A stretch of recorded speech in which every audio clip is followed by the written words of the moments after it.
Dalam beberapa waktu dekat terakhir, berbagai negara di dunia sudah berbondong-bondong melonggarkan kebijakan lockdown-nya. Alih-alih ingin perbaiki kondisi ekonomi, malah beresiko munculnya gelombang kedua pandemi. Selengkapnya akan saya ulas dalam PSBB longgar, waspada corona menggila. Nah, bisa kita lihat di sini data terakhir per tanggal 22 Mei 2020 pukul 10 waktu Indonesia Barat, kasus positif COVID-19 secara global terus menunjukkan peningkatan yang cukup signifikan dan hingga menyentuh level 5.102.424 dan mengutip data dari Johns Hopkins University. Namun beberapa waktu lalu sejumlah negara malah melakukan pelonggaran kebijakan lockdown dengan pertimbangan berbagai aspek, mulai dari berkurangnya persentase penambahan kasus perharinya hingga upaya pemulihan ekonomi di negara tersebut. Dan juga yang pertama negara tersebut adalah China. Sebelumnya China juga kalang kabut dalam menyelesaikan kasus COVID-19 di negaranya. Namun China dengan sigap mengambil langkah lockdown mulai awal tahun 2020 dan ternyata membuahkan hasil. Yakni mampu menekan penyebaran COVID-19 yang sempat mengganas di negeri tirai bambu tersebut. Dengan kondisi China tersebut, kemudian China resmi melakukan pelonggaran kebijakan lockdown pada 25 Maret 2020 lalu. Selanjutnya negara yang juga melakukan pelonggaran lockdown yakni Amerika Serikat. Meskipun Amerika Serikat menjadi negara dengan jumlah kasus COVID-19 tertinggi, yakni tembus di angka 1.500.000 lebih kasus. Namun Presiden Amerika Donald Trump mengambil keputusan untuk mencabut aturan lockdown secara nasional. Dan juga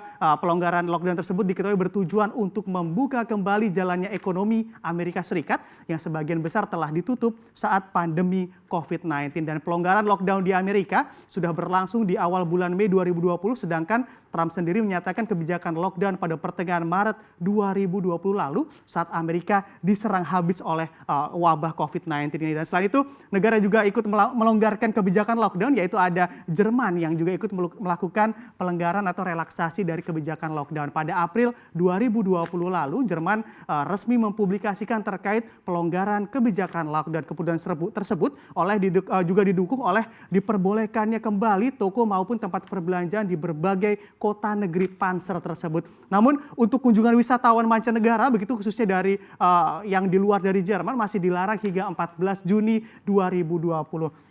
Dan juga bisa kita lihat di sini juga dengan adanya pelonggaran kebijakan lockdown ini di berbagai negara dunia, WHO pun ketar-ketir akan adanya gelombang kedua atau second wave yang siap kembali menyerang di negara-negara terdampak. Bahkan parahnya COVID-19 juga dapat menyebar ke negara yang belum terpapar virus tersebut. Dan juga Direktur Jenderal WHO Tedros Adhanom juga sempat melontarkan pernyataan terkait kekhawatirannya terhadap gelombang kedua COVID-19 ini. Dan juga Tedros mengatakan beberapa negara yang telah mencabut status lockdown agar waspada. Dan hal ini dikarenakan Tedros melihat akan adanya kasus baru COVID-19 di masa depan dan tak ambil waktu lama begitu yang terbukti begitu.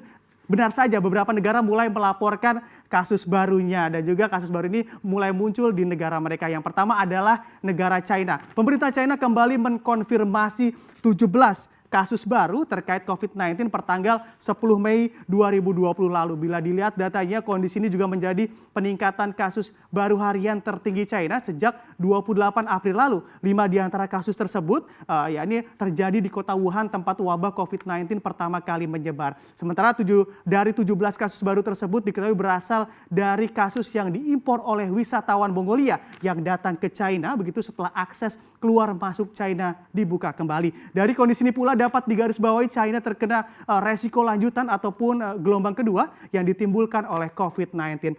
Dan juga selanjutnya negara yang juga terkena wabah COVID-19 lagi yaitu Korea Selatan. Nah, berdasar atas kekhawatiran terkait penyebaran baru COVID-19, Korea Selatan mempertimbangkan kembali rencananya untuk membuka kegiatan sekolah ataupun aktivitas lain yang dilakukan di luar rumah. Setelah pihak medis di Seoul begitu yang menjadi ibu kota melaporkan terdapat 35 kasus baru COVID-19 pada 11 Mei 2020 lalu. Dan juga dengan angka sebesar itu tentunya membuat kekhawatiran Korea Selatan atas potensinya terkena gelombang kedua penyebaran wabah COVID-19. Selain Korea Selatan, salah satu negara di Eropa yakni Jerman juga melaporkan adanya peningkatan kasus COVID-19 di negara mereka. Pemerintah Jerman pun mempublikasikan bahwa terjadi peningkatan kasus COVID-19 yang cukup tinggi di Jerman, yakni mencapai 357 kasus terinfeksi virus tersebut. Dan setelah membahas berbagai negara tadi, bagaimanakah dengan Indonesia?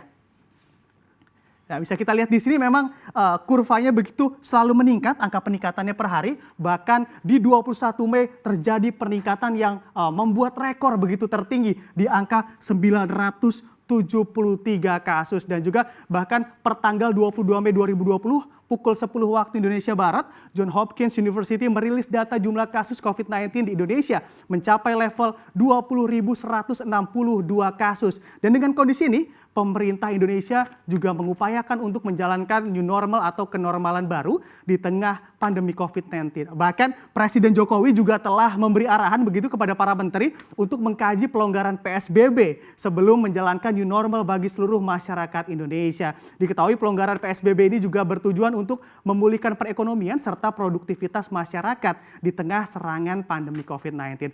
Bahkan Presiden Jokowi juga sempat mempublikasikan begitu bahwa dirinya juga telah mempersiapkan beberapa skenario apabila pelonggaran PSBB perlu dilakukan di Indonesia dalam waktu dekat. Nah, kita nantikan saja bagaimana keputusan ini ataupun langkah yang akan diambil oleh pemerintah begitu. Dan juga tentunya semua masyarakat Indonesia berharap yang terbaik dalam penyelesaian permasalahan yang menyerang kesehatan manusia ini. Bagi Anda di rumah tetap jaga kesehatan dan juga mulai membiasakan hidup bersih dalam aktivitas sehari-hari walau dilakukan di dalam rumah.